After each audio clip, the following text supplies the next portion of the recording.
what just happened. A grade 5 student named Maya is sitting at her desk at the end of a Friday afternoon.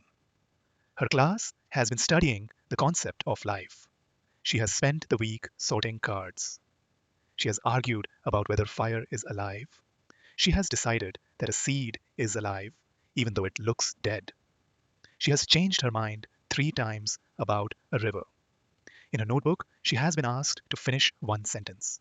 I used to think go. Now I think like. She writes slowly. She does not rush. She writes, I used to think rocks were not alive because rocks do not move. I still think rocks are not alive, but I don't think it anymore because of moving. I think it now because rocks do not take in energy. They do not grow. They do not make more of themselves. They do not respond. I had to find that out by sorting cards. The moving thing was just a feeling I had. The new thing is something I worked out. Read that paragraph again. Listen carefully. There are 3 things happening in it that I want you to hear. The first thing, the student kept her original answer. The rock is still not alive. The conclusion has not changed. What has changed is the reason.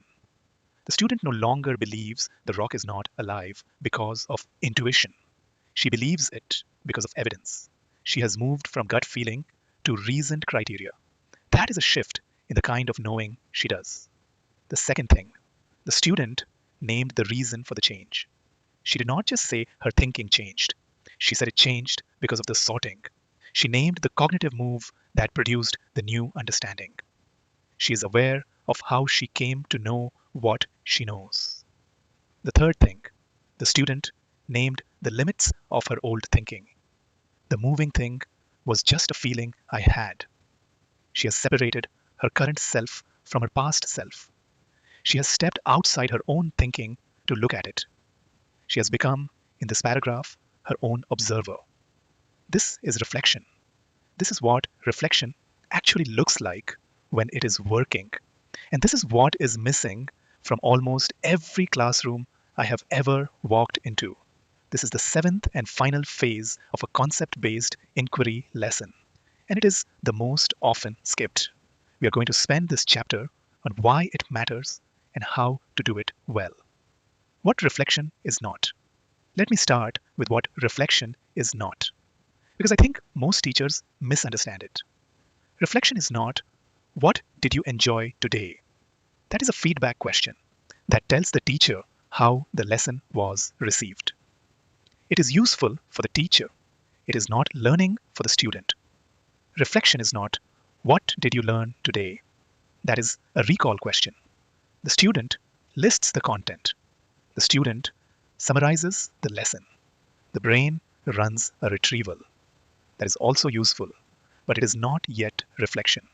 Reflection is not rate the lesson out of 10. That is satisfaction sampling. It tells you nothing about thinking.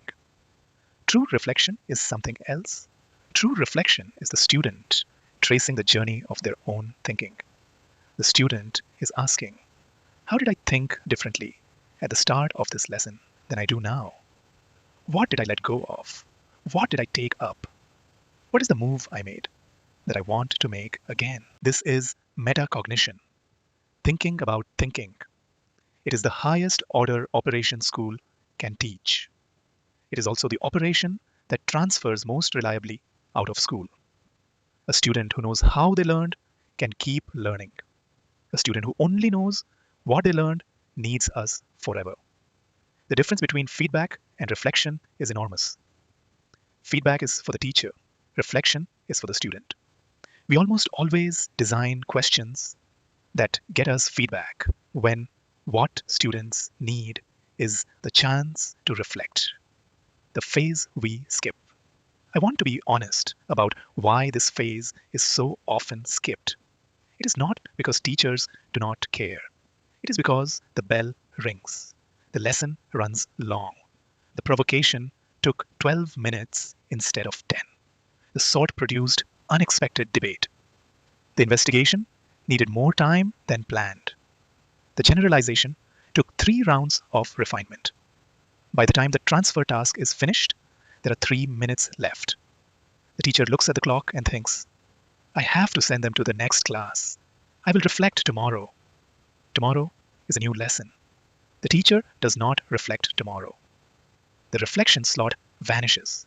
The unit ends without it. The students walk out of the unit having done extraordinary thinking, but having never named what they did. The concept may stay. The awareness of how the concept was built will not. I want to make a small request. Reflection time is not extra. It is not the optional dessert. It is part of the meal. If you cannot do the full 7 phases in one lesson, cut something else. Cut a case study. Cut a worksheet. Cut a discussion. Keep reflection. Because reflection is the phase that turns the experience into learning. There is a moment in many classrooms I have visited where the teacher says, in passing, okay, that is the end of the lesson. Pack up. The student closes their notebook. The bell rings. The student leaves. The student has just done extraordinary thinking. The student has just lived through a sequence of cognitive moves that took them from puzzlement to understanding. And the student has not been given the 30 seconds to name what just happened. Without that 30 seconds, the experience is just a memory of an event. With those 30 seconds, the experience becomes a tool the student can use again next week in a different class with a different teacher. The 30 seconds are the difference. They are worth more than another worksheet ever could be. 3 prompts that work. There are 3 reflection prompts that, in my experience, work in almost every classroom at almost every age. I want to share them in detail. The first prompt. I used to think, now I think. This is the prompt Maya used in our opening. It is the workhorse of reflection. It forces the student to compare 2 states of mind, the before and the after. The student must name what they used to believe. The student must name what they believe now. The structure does the work.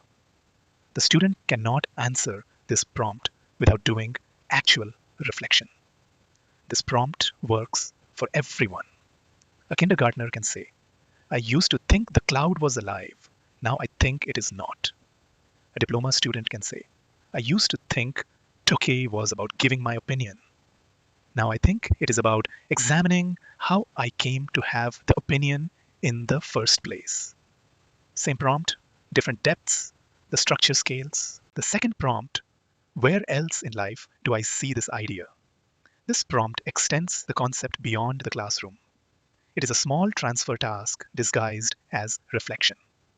The student must take the concept and find it somewhere outside school. The concept of interdependence shows up in the student's family, in their sports team, in their own body, in their friendship group. The concept of feedback loops shows up in their study habits, in their relationships, in the way an argument escalates. The concept of theme shows up in their favorite song, in a film they watched, in a story their grandmother told them. The prompt teaches the student that the concept is not stuck in school. It is everywhere. They can use it everywhere. The third prompt, what was the hardest move I made today? This prompt is about cognitive awareness. The student must name the most difficult thinking they did. Was it letting go of the old belief? Was it accepting the rule, even though the intuition said otherwise? Was it admitting they were wrong in front of a partner? Was it sticking with the problem even when they wanted to quit? The student becomes aware of the work their mind did. That awareness is the basis for doing it again next time. The student is building a self-portrait of themselves as a learner. 3 prompts, used in any sequence, used for 2 minutes at the end of a lesson. They produce more learning per minute than almost anything else in the school day. The metacognitive move. I want to take a moment to name what the second and third prompts are doing under the surface. They are training metacognition. Metacognition is the awareness and control of one's own thinking. It is the brain watching itself think. It is the student noticing, I started with one approach. I got stuck. I changed approaches. I succeeded. Or I felt confused. I asked a question. The confusion went away. Or I disagreed with my partner. I listened anyway. I changed my mind. The other person was right and I was wrong. Metacognition is the strongest predictor of learning outside school, stronger than IQ by some measures, stronger than any single subject knowledge, because metacognition is what lets the student keep learning when no one is teaching. The student knows how to plan an attempt, monitor whether it is working, evaluate the result, and adjust. The student does not need a teacher to do this for them. Most students do not have this skill, not because they cannot, because no one has taught it. They have spent years following instructions, completing worksheets, answering questions. They have not spent years naming how they thought. So the skill stays dormant. A classroom that asks reflective questions trains metacognition deliberately. Over a year, students get better at it. They notice their own thinking. They name their own moves. They start eventually to use what they noticed to make better moves next time. They become, in the deepest sense, more autonomous learners. That is the gift reflection gives them. It is a gift the rest of life will multiply. A primary reflection in detail. Let me show you a young child reflecting on a sort. A grade 1 class has been sorting picture cards into things that grow and things that do not grow. A student named Anya has been struggling. At the end of the lesson, the teacher sits next to her and asks, how did you decide where to put each card? Anya thinks. Then she says, first I just looked at the colors. Green things go on the grow side. But then the puppy was on the grow side, and the puppy is brown. So I had to find a new rule. Then I noticed the cards on the grow side all do something. They do something inside them. They make themselves bigger. The cards on the not grow side just sit there. So that is my rule now. Things that do something inside them grow. Things that just sit there do not. Listen to what just happened. The student narrated her own thinking journey. She named the first rule she tried. She named why it failed. She named the second rule she discovered. She articulated what made the second rule better than the first. This is a 7-year-old. She has just done what we ask graduate students to do in their dissertations. She has reflected on her cognitive process. Reflection is not too hard for young children. Children are natural reflectors.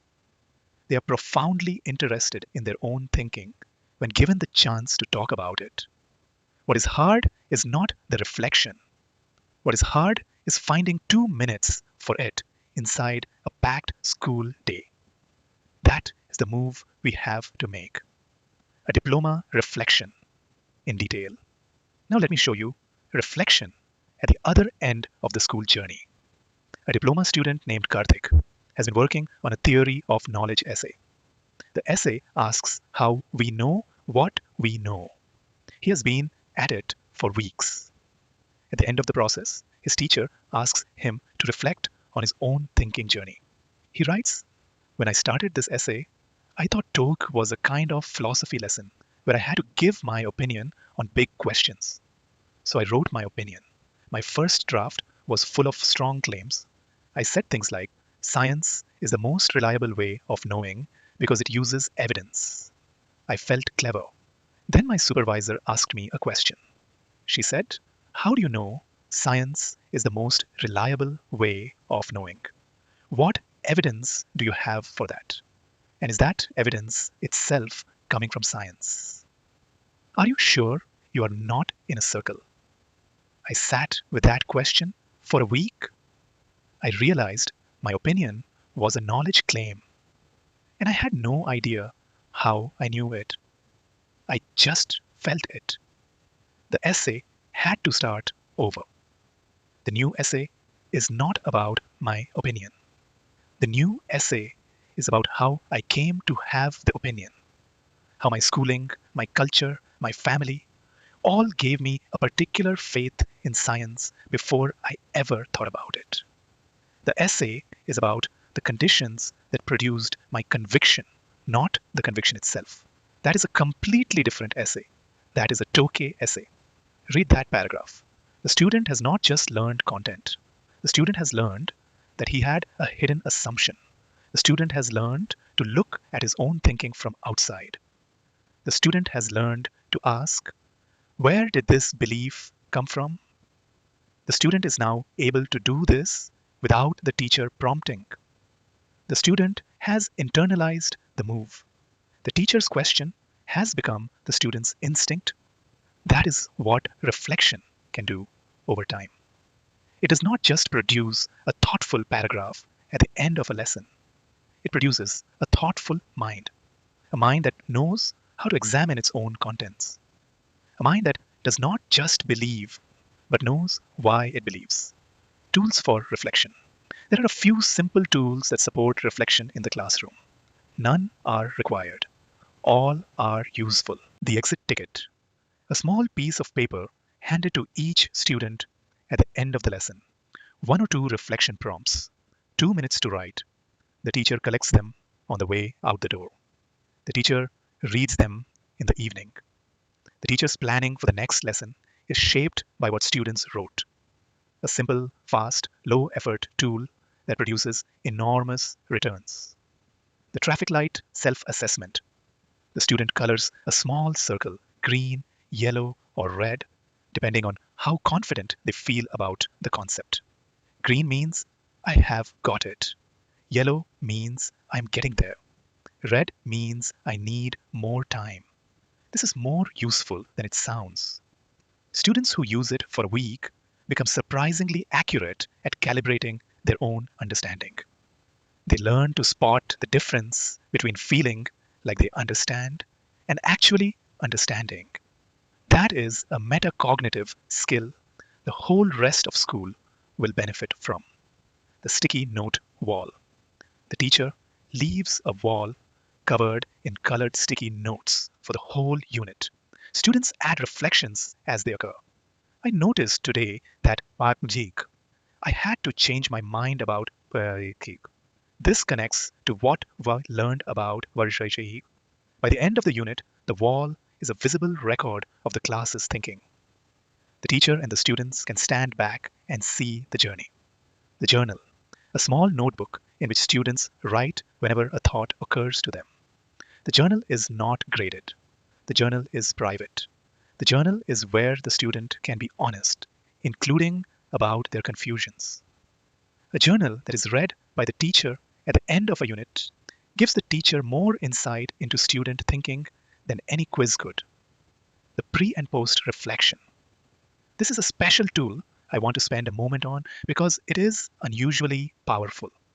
The pre and post is simple. At the start of a unit, ask students to draw or write what they currently think about the concept. Put it in a folder. Do not return it. At the end of the unit, ask the same question, then return the original. The student compares their first answer to their last answer. The change is visible. The change is theirs. A grade 5 class studying geometry did this. At the start of the unit, the students drew concept maps of what they knew about polygons. The maps were sparse, simple words like shape and side, a few lines connecting them. At the end of the unit, the same students drew new concept maps. The maps were rich, many specific shapes, categories, definitions in relation to each other, connecting verbs like is a kind of and is different from because. The before and after was startling. Students compared their 2 maps in pairs. They said things like, I can see that I did not even know what a polygon was. I just knew the word. My first map looks like I was guessing. My second map looks like I am organizing. I used to think geometry was about drawing. Now I think it is about thinking. That last sentence is everything. The student has not just learned geometry. The student has learned what learning feels like from the inside. The student has watched their own mind change shape. They will remember the experience of changing more than they will remember the specific polygons. And the experience of changing is what will let them learn the next subject and the next for the rest of their lives. Teachers reflect too.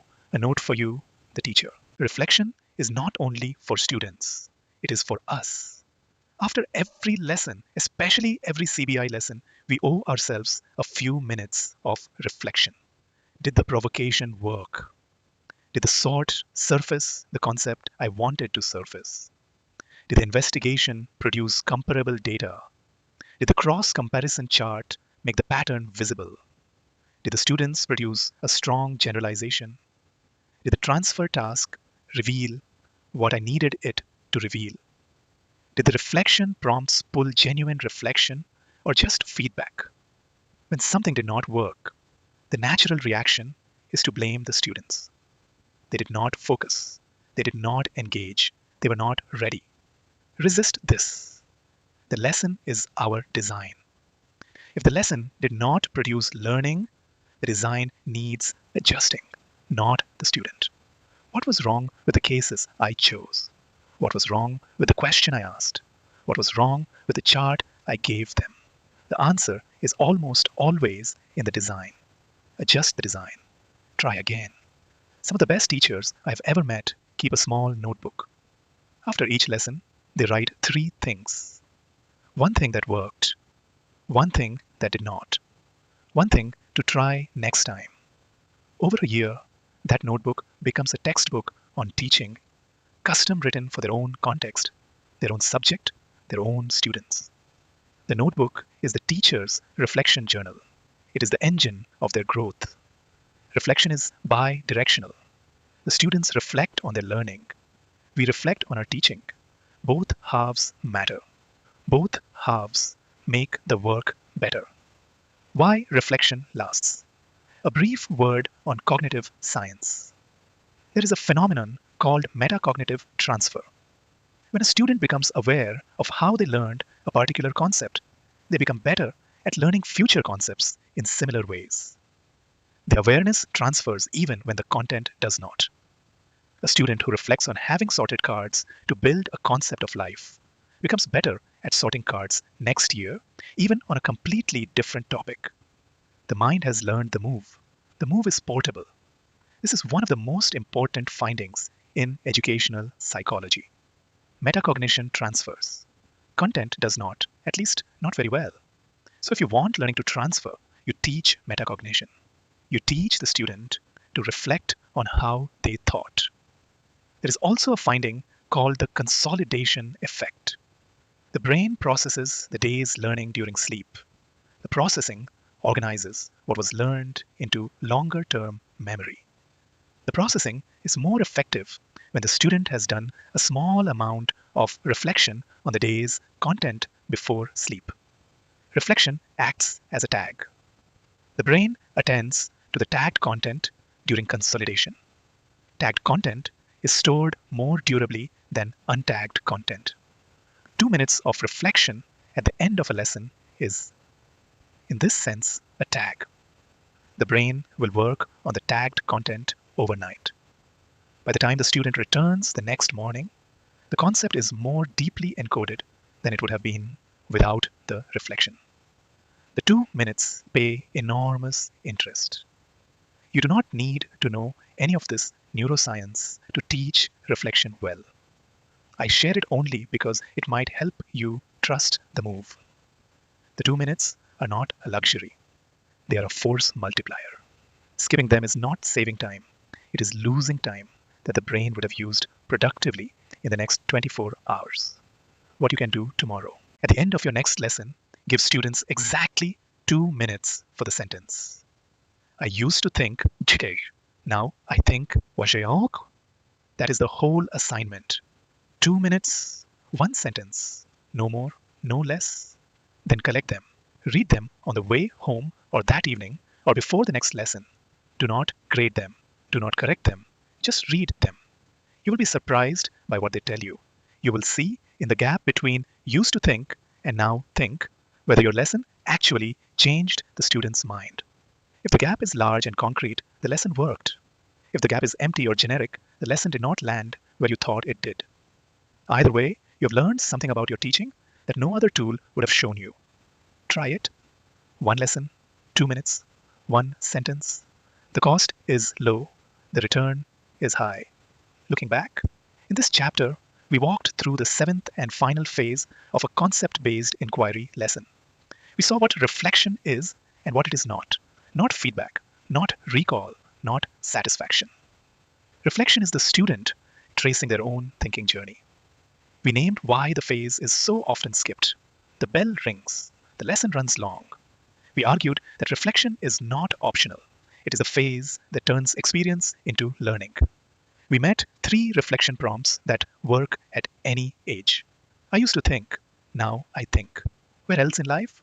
What was the hardest move? We met a primary student named Anya, whose 7-year-old mind narrated her own cognitive journey. We met a diploma student named Karthik, whose essay process collapsed and was rebuilt around metacognition. We met 4 practical tools: exit tickets, traffic lights, sticky walls, journals. We spent a moment on the pre and post reflection, which makes a student's change visible to themselves. We acknowledged that we, the teachers, also reflect, always bi-directional. And we touched on the cognitive science, metacognition transfers, reflection tags content for consolidation. The 7 phases are now complete. The provocation that pulled students in, the sort that built the concept, the investigation that gathered the evidence, the organizer that made the pattern visible, the generalization that named the rule, the transfer that proved the rule worked, and the reflection that made the journey conscious. This is the full method. This is how a concept-based inquiry lesson lives, breathes, runs. From the first seconds of a lesson to the last. Every phase doing its job. Every phase building on the one before. Every phase preparing the one after. But a lesson is not a unit. A unit is not a year. A year is not a curriculum. Knowing how to run a single lesson is necessary. It is not sufficient. The teacher who walks back into the classroom on Monday morning needs more than a lesson. The teacher needs to know how to plan a whole unit from scratch, without a textbook, without a pre-made plan, with nothing but a concept and a question. In part 3, we step back from the classroom and into the planner. How do you build a CBI unit from the empty page? What do you decide first? What do you decide second? What does a finished unit look like before you ever walk into the room? We are about to find out.